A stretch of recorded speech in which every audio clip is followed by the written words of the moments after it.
जोहार आप सभी को। कैसे हैं? मैं उम्मीद करती हूँ कि आप सब अच्छे होंगे और मैं जूली पाखला आप सबों को कुड़ुकलूर कुड़िया चैनल में हार्दिक स्वागत और अभिनंदन करती हूँ। आप लोग सोच रहे होंगे कि आज मैं हिंदी से क्यों बात कर रही हूँ। आज मेरा ऐसा टॉपिक ही है जिसमें हमको हिंदी में बात करना जरूरी है, क्योंकि मैं बात करना चाहती हूँ आज एमए सेमेस्टर 4 का, जिसमें सीसी 404 में आप सबों को लघु शोध प्रबंध के बारे में पढ़ना होता है। जिसमें आप लोगों को हम सब जानते हैं कि लोग मास्टर्स कंप्लीट करने के बाद यानी एमए कंप्लीट करने के बाद सब पीएचडी यानी कि जीआरएफ क्वालिफाई करने के बाद पीएचडी में एडमिशन लेते हैं। तो पीएचडी में एडमिशन लेने से पूर्व यानी कि जब आप मास्टर्स करते हो तो उस समय आप सबों को एक लघु शोध प्रबंध का जो कार्य होता है उसे करना होता है। ये साइंस, आर्ट्स, कॉमर्स तीनों फैकल्टी में है और ये जनजातीय एवं क्षेत्रीय भाषा में भी इसे डाला गया है। और ये जनजातीय एवं क्षेत्रीय भाषा में भी जितने 9 भाषाएं हैं सभी भाषाओं में क्या एक लघु शोध प्रबंध का जो कार्य होता है उसे सभी को करना पड़ता है। और इसमें जो है कि हम सब 9 भाषा के अलग अलग अपनी अपनी भाषा में अपने अपने लैंग्वेज में काम करते हैं। तो लेकिन इसमें जो है कि जो 404 जो पेपर होता है लघु शोध प्रबंध का जो कार्य होता है उसको सब कोई को हिंदी में करना होता है, उसमें अपना लैंग्वेज से नहीं करना होता है। टॉपिक भले आपका लैंग्वेज वाला रहे लेकिन वो विशेष रूप में हिंदी से उसको लिखा जाता है यानी कि देवनागरी लिपि में लिखा जाता है। और उसे अभी के समय में विशेष रूप में उसे आप जो कुछ भी लिखेंगे, आप लघु शोध का जो टॉपिक लेंगे उसको विशेष रूप में आपको टाइपिंग कराना रहता है, जिससे आप एक क्या बोले जब कोई लेखक एक बड़ा किताब को वो लिखता है, वो खुद साहित्य का रूप देता है, तो वही एक लघु शोध प्रबंध जो है वो एक जब कोई व्यक्ति मास्टर्स कंप्लीट करता है फिर जब वो पीएचडी में एडमिशन लेता है तो वो श्योर है कि वो किसी ना किसी दिन एक किताब का क्या करेगा, वो निर्माण करेगा, वो किसी कहानी या किसी नाटक या उपन्यास के बारे में वो लिखेगा। तो वही है तैयारी जो मास्टर्स में हम लोगों को कराया जाता है। तो आप लोगों का कमेंट रहता है कि हम लोग एमए सेमेस्टर 4 के हैं तो हम लोग को किस किस टाइप से टॉपिक लेना चाहिए, वो मुझे कमेंट आता है। तो मैं आज सोची कि शायद आप लोगों को बताना चाहिए कि आप किस किस टॉपिक पे काम कर सकते हैं। मैं किसी एक टॉपिक के बारे में अंत में विशेष रूप में बताऊंगी, जो खुद का था, मैं किस टॉपिक पे काम की थी उसे मैं विस्तार रूप में बताऊंगी। पर उससे पूर्व मैं बताना चाहूंगी कि आप 9 भाषा में यानी कि जो कुछ भी हमारा 9 टीआरएल का जनजातीय एवं क्षेत्रीय भाषा का जो लैंग्वेज है उसमें आप किसी टॉपिक पे किस तरह से काम कर सकते हैं, आप किस तरह से टॉपिक को चूज कर सकते हैं, उसके बारे में आप लोगों को मैं थोड़ा सा हेल्प करना चाहती हूँ। क्योंकि कुछ दिन पहले मुझे एक मुंडा जनजाति का जो कोई भी हो, मेरा भाई या बहन, वो पूछे थे कि मैं मुंडा भाषा से हूँ, मैं किस टॉपिक पे काम कर सकता हूँ। तो आज मैं बताना चाहूँगी कि क्योंकि जो 9 भाषा है वो एक दूसरे भाषा से सिमिलरिटी है यानी कि वो एक दूसरे से मिलता है। जो उरांव जनजाति का व्यक्ति जो कुछ खाता पीता है, वो जिस तरह से रहता है, उसका समाज, उसका खान पान, उसका रहन, उनका पहनावा उन्हा लगभग जो है वो एक दूसरे से मिलता जुलता है। इसीलिए आप लोग कंफ्यूजन ना हो कि हम किस टॉपिक पे काम करें, क्योंकि मैं तो विशेष रूप में बताना चाहूँगी कि मैं कुड़ुक भाषा से हूँ, इसलिए मेरा पकड़ जो है ज़्यादा कुड़ुक से है। लेकिन उसका मतलब ये भी नहीं है कि मैं दूसरे लैंग्वेज से पकड़ मेरा नहीं है, क्योंकि मैं भी गांव से हूँ। मुझे और दूसरा का तो नहीं पता, लेकिन कुड़ुक और नागपुरी का मुझे ज़्यादा पकड़ है। शायद मैं नागपुरी वाला को अच्छे से समझा पाऊँ, कुड़ुक को तो समझा ही लूँगी लेकिन नागपुरी वाला को कुछ बहुत हेल्प कर सकती हूँ। और साथ साथ मैं और भी लैंग्वेज है उसे भी मैं हेल्प कर सकती हूँ। हो सके तो मैं कोशिश करूँगी कि आप लोग मेरे बताए हुए टॉपिक पे अच्छा काम कर सके। तो मैं बताना चाहूँगी कि अगर आप लोग को टॉपिक चूज करने में दिक्कत होता है तो आप लोग ऐसा कभी कोई कठिन टॉपिक को ना चूज करें, क्योंकि और मैं कहना चाहूँगी कि आप लोग सब जानते हैं कि एमए करने के बाद एमए कंप्लीट करने से पहले मतलब सेमेस्टर 4 में सीसी 404 में आप लोगों को ये काम करना रहता है कि लघु शोध प्रबंध के बारे में आप लोगों को काम करना रहता है। तो उसमें रहता है कि एक लैंग्वेज में अगर मान लीजिए 50 स्टूडेंट है या 100 स्टूडेंट है तो उसमें ये रहता है कि जो स्टूडेंट पहले अपना नाम दे तो उससे मतलब ये फायदा है कि आपका टॉपिक दूसरे से नहीं मैच होता, यानी कि 100 स्टूडेंट है तो चलिए वो होता है कि चलिए अलग अलग रख लेते हैं, लेकिन अदर जैसे कि दूसरे जैसे हिस्ट्री वाले हैं, पॉलिटिकल साइंस वाले हैं, हिंदी वाले, इसमें तो स्टूडेंट ज़्यादा रहते हैं ना, तो उसमें जो टॉपिक है वो एक दूसरे से मतलब 200-300 में अगर 5-6 टॉपिक भी मिल गया तो टीचर्स उतना ध्यान नहीं देते हैं। लेकिन हमारा जो लैंग्वेज पेपर है उसमें ज़्यादा स्टूडेंट नहीं रहते हैं बहुत। अभी तो मैं डिपार्टमेंट में ज़्यादातर देख रही हूँ, कभी कभी हो भाषा के लोग में 5 स्टूडेंट 10 स्टूडेंट। जब मैं 19-21 में मेरा जब मास्टर्स हो रहा था तब मैं देखी थी कि सबसे ज़्यादा कुड़ुक पेपर में ही, कुड़ुक भाषा में ही ज़्यादा स्टूडेंट थे। तो हम लोग का टॉपिक, फिर भी हम लोग थोड़ा थे पहले से सतर्क, इसीलिए हम लोग का टॉपिक मिला नहीं था। तो वैसे में अगर टीचर्स को हम टॉपिक लिख करके देते हैं तो बहुत लंबा हो जाता है, जब एक दूसरे से मिलता है तो वो लोग हम लोग को परेशान करते हैं। इसलिए मैं कहना चाहूँगी कि आप जब मास्टर्स में एडमिशन लेते हो तो वही समय आप अपना टॉपिक चूज़ कर ले और उस पर थोड़ा थोड़ा काम करना शुरू कर ले, और बीच बीच में टीचर्स से सजेशन लेते रहे कि हम इस टॉपिक पे काम करना चाहते हैं, उसमें मुझे और क्या क्या चीज़ों को जोड़ना चाहिए, क्या चीज़ को हटाना चाहिए। इस चीज़ के बारे में आप सेमेस्टर 1 से ही काम करें तो आपका सेमेस्टर 4 जाते बहुत बेहतर हो जाएगा। क्योंकि बहुत सारे स्टूडेंट ऐसे हैं जो क्लास नहीं जाने की वजह से बहुत सारा जो कार्य होता है, जैसे लघु शोध प्रबंध के बारे में नहीं जान पाते हैं, और जब उसे सेमेस्टर 4 में जाकर के लघु शोध प्रबंध के बारे में काम करना रहता है तो उसे 1 महीना 2 महीना पहले पता चलता है, तो फिर वो बहुत ज़्यादा कन्फ्यूजन हो जाते हैं। तो मैं कहना चाहूँगी कि जो कोई भी मास्टर्स में एडमिशन ले रहे हैं तो आप लघु शोध प्रबंध के बारे में सेमेस्टर 1 से ही काम करना शुरू करें, टॉपिक चूज करना शुरू करें तो शायद बेहतर होगा। तो ज़्यादा मैं नहीं कहते हुए आप लोगों को टॉपिक बताना चाहती हूँ।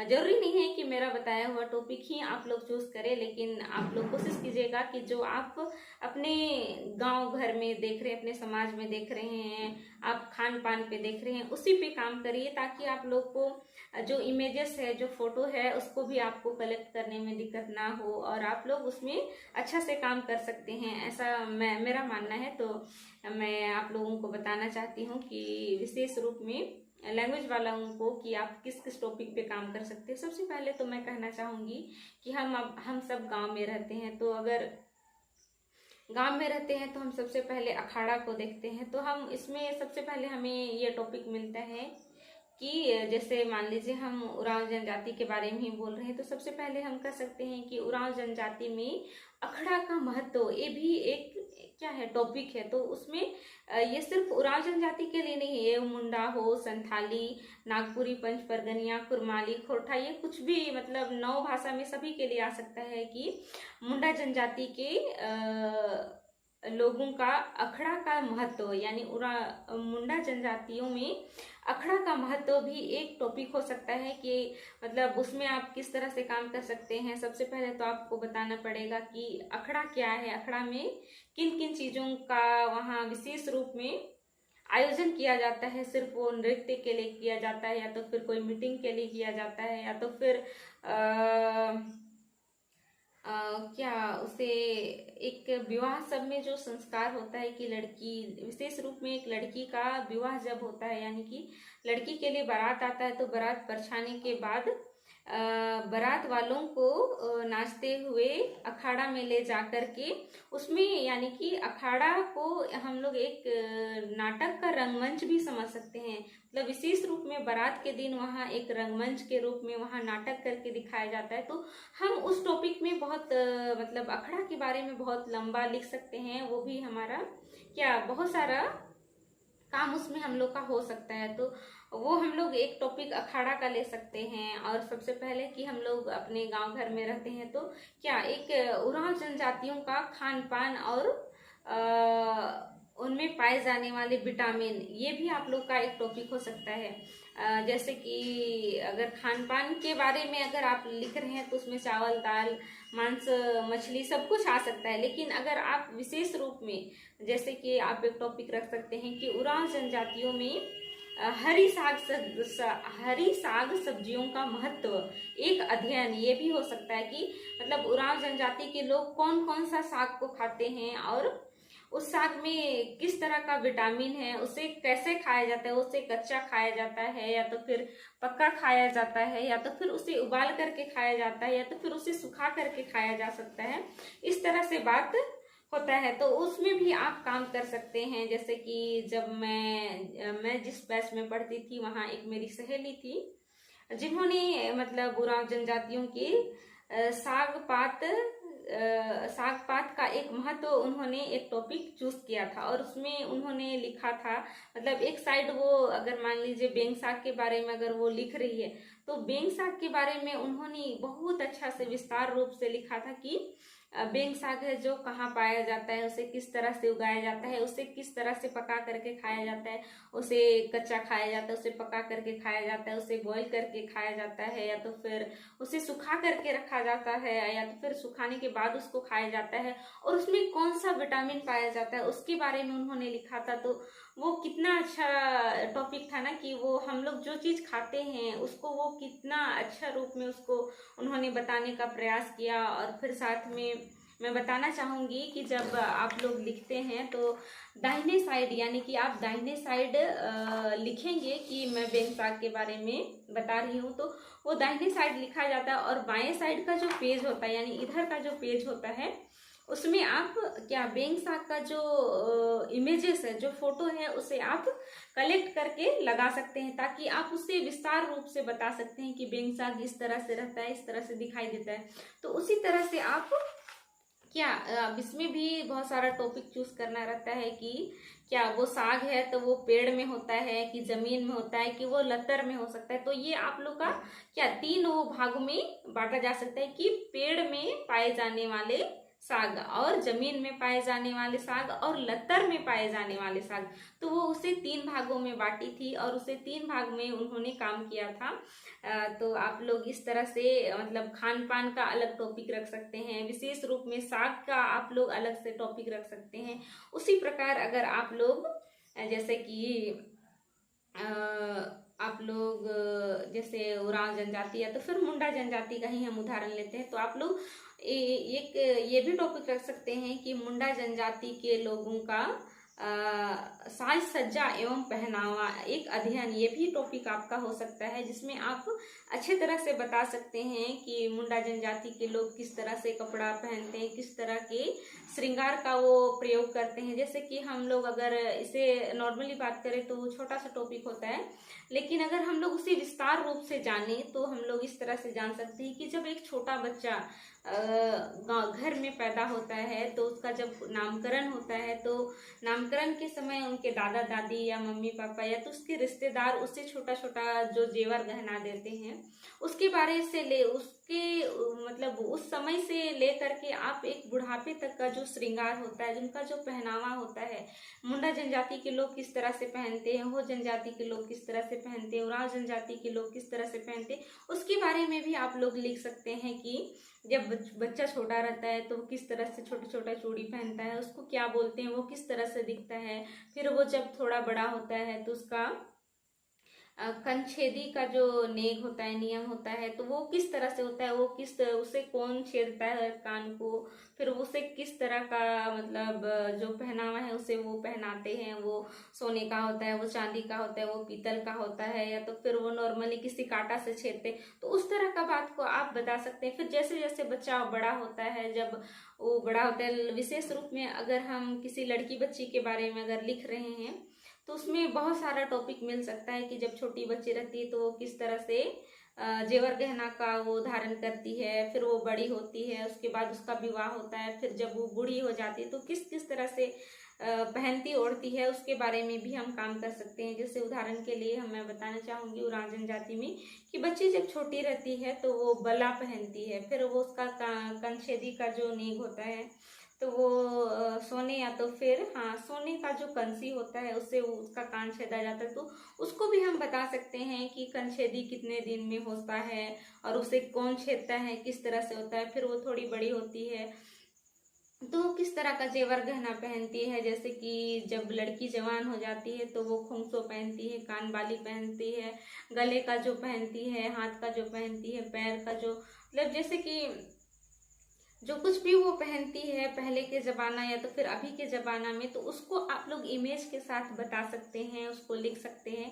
तो एक हो गया आपका पहनावा ओढ़ावा, जैसे कि पहनावा ओढ़ावा, साज सज्जा और श्रृंगार एक टॉपिक हुआ। तो उसमें आप कपड़ा लता से लेकर के जेवर गहना तक के बारे में भी विस्तार रूप से बता सकते हैं। साथ ही साथ अगर आप लोग टॉपिक अगर लंबा नहीं बनाना चाहते हैं या तो फिर छोटा को लंबा नहीं करना चाहते हैं, तो लंबा को छोटा करना चाहते हैं, तो ये भी हो सकता है कि उरांव जनजाति का एक सामाजिक क्या रहन सहन या तो फिर नेक नियम भी एक टॉपिक हो सकता है। तो उस तरह से आप लोग ले सकते हैं। मतलब उरांव जनजाति का संस्कार का एक अध्ययन, ये भी हो सकता है। उसमें जन्म संस्कार, विवाह संस्कार, मृत्यु संस्कार, जो कुछ भी संस्कार है उसके बारे में आप लोग बता सकते हैं। और जैसे कि उसमें और भी टॉपिक है कि उरांव जनजातियों का संस्कृति का एक अध्ययन, आप एक भी टॉपिक से रख सकते हैं। तो संस्कृति में बहुत कुछ आता है, जैसे कि पहनावा ओढ़ावा, खान पान, आपका बोली व्यवहार, आपका जो कुछ भी है वो, मतलब आप किस तरह से बात करते हैं, वो सब क्या एक संस्कृति में ही आता है। आपका खान पान रहन सहन, तो उसमें भी आप काम कर सकते हैं। संस्कृति बोलने से उसमें सब कुछ आता है, जैसे खान पान रहन सहन, पहनावा ओढ़ावा, तो उसमें आप विस्तार रूप से काम कर सकते हैं। तो इसी तरह बहुत सारा टॉपिक आता है। मैं कितना को बताऊँ, मतलब शायद अगर आप लोग को टॉपिक चूज करने में दिक्कत होता है तो आप लोग मुझे ज़रूर कमेंट कीजिएगा। मैं आप लोगों को बताने का प्रयास करूँगी कि आप किस तरह से टॉपिक चूज कर सकते हैं। तो मैं बोली थी कि मैं अंत में एक किसी खास टॉपिक के बारे में बात करना चाहूँगी, तो उसे मैं विस्तार रूप से बताना चाहूँगी। साथ ही साथ उसके लिए मतलब लघु शोध प्रबंध कार्य करने के लिए किस तरह से मतलब आपको कार्य करना चाहिए, उसका नियम क्या है, उसके बारे में बताना चाहूँगी। और ये जो हम काम किए हैं वो विशेष रूप में मेरा ही टॉपिक है। जब मैं मास्टर्स कर रही थी तब मैं कौन सा टॉपिक को रखी थी और उसमें हम किस तरह से काम किए थे उसके बारे में मैं बताना चाहूँगी आप लोगों को।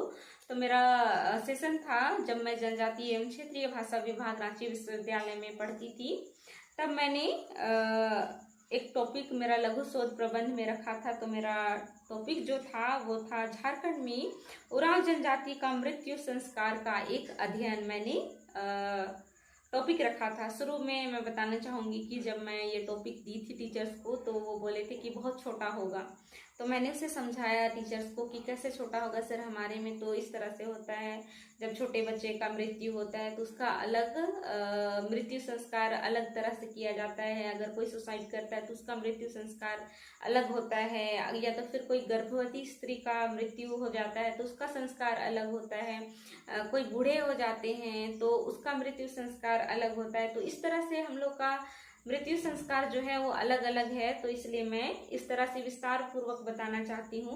तो उन्होंने बोला कि अगर आप इस तरह से काम करना चाहते हैं तो आप कर सकते हैं। तो मैंने इसी टॉपिक पे काम किया और मैं विस्तार रूप से उसे बताने का प्रयास किया। तो मैं अपने ही टॉपिक के बारे में ज़्यादा विस्तार रूप से बताना चाहूँगी, क्योंकि मेरा मास्टर्स करना भी इतने दिन हो गया तो फिर शायद मैं ज़्यादा ध्यान भी नहीं दे पाई। शायद मैं उस समय आप लोगों को पढ़ाती तो शायद बेहतर पढ़ा पाती, क्योंकि मैं उस समय करंट में थी और अभी तो मेरा बहुत दिन से छूट गया है। तो भी मैं कोशिश कर रही हूँ कि आप लोगों को अच्छा तरह से बता दूँ।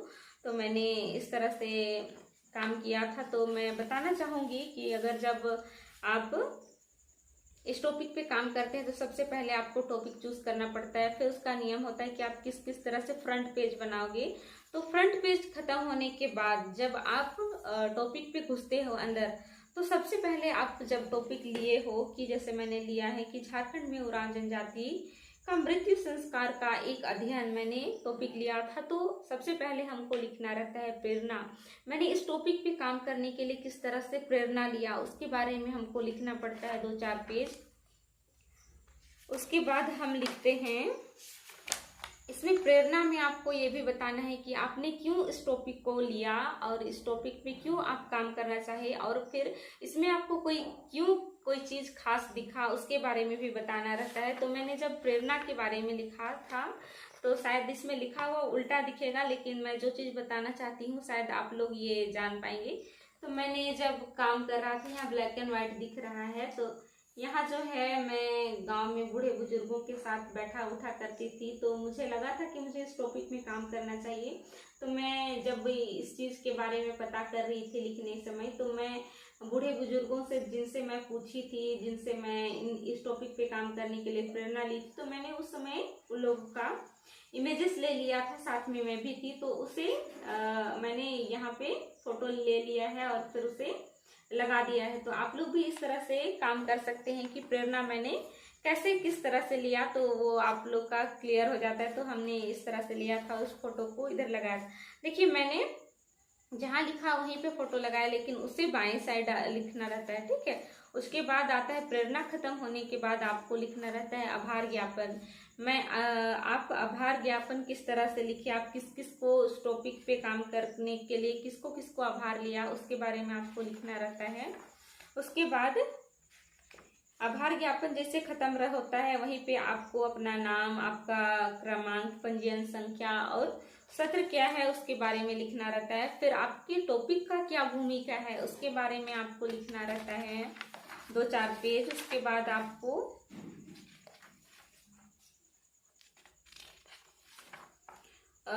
इस टॉपिक का क्या महत्व है, आप क्यों इस टॉपिक को लिए और उसका क्या महत्व है उसके बारे में भी 2-4 पेज आपको लिखना रहता है। तो आप उसके बारे में भी लिख सकते हैं। 4 पेज तो नहीं, कम से कम आप 2 पेज लिख सकते हैं उस टॉपिक के महत्व के बारे में। फिर आता है कल्पना। आप क्यों, मतलब आपके मन में क्यों ऐसा कल्पना आया कि आपको इस टॉपिक को आप लेना चाहे, आपके माइंड में क्यों आया, उसके बारे में भी आपको 1-2 पेज में बताना रहता है। ज़्यादा नहीं, छोटा छोटा में ही बताना रहता है।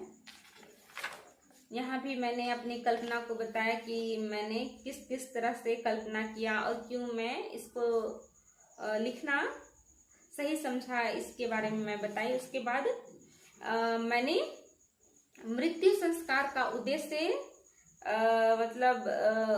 जैसे कि मैं उरांव जनजाति के बारे में लिखी हूँ, तो मृत्यु संस्कार मतलब का उद्देश्य, उरांव जनजाति में मृत्यु संस्कार का क्या उद्देश्य है उसके बारे में भी मैंने थोड़ा सा बताने का प्रयास किया, क्योंकि अंदर तो वो लिखना ही लिखना है, तो मैं थोड़ा सा बताने का प्रयास की हूँ।